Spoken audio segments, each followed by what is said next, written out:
اپنے اندر کی گندگی کو دوسروں میں تلاش کرنے کو شک کہتے ہیں۔ تم اس وقت تک کسی کو گناہ گار ہونے کا طعنہ نہ دو جب تک تمہیں یقین نہ ہو جائے کہ تمہارے اپنے گناہ بخشے جا چکے ہیں۔ رشتہ ایسا ہو جس پہ ناز ہو، کل جتنا تھا اتنا ہی آج ہو۔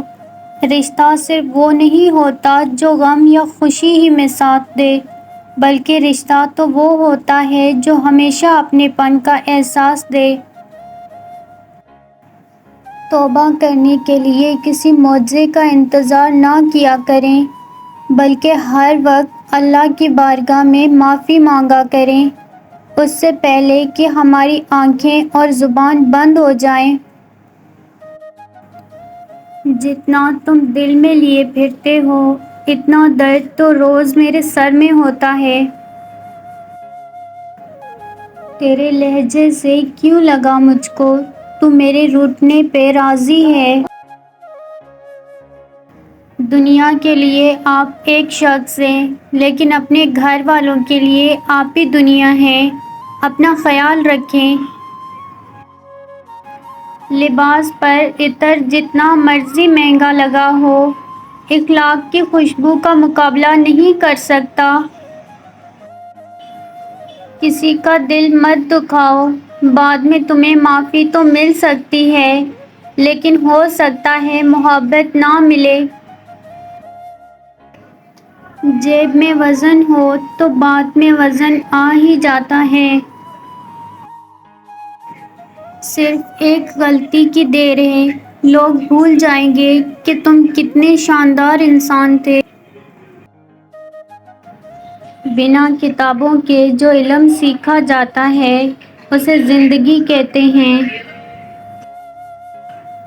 بہت ڈر لگتا ہے جب کوئی کہتا ہے میرا یقین کرو۔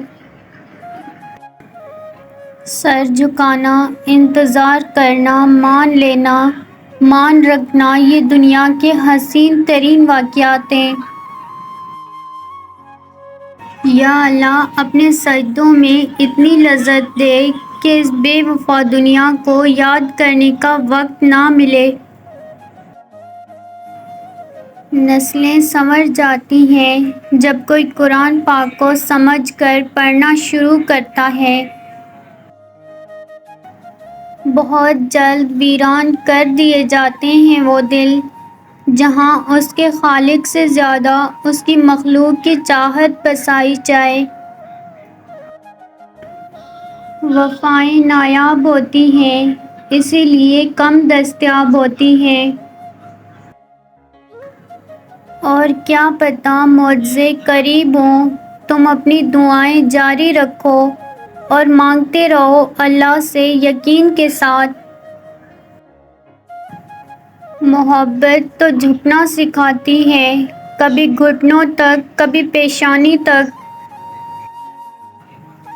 صبر رکھو اور اللہ کے فیصلوں پر خوش رہو، تمہیں بہتر نہیں بہترین ملے گا انشاءاللہ۔ نبھانے کا ظرف نہ ہو تو تعلق نہیں بناتے۔ جو تمہارے اختیار میں نہیں، اس کا سوال نہیں ہوگا تم سے، اس کے پیچھے خود کو مت ہلکان کرو۔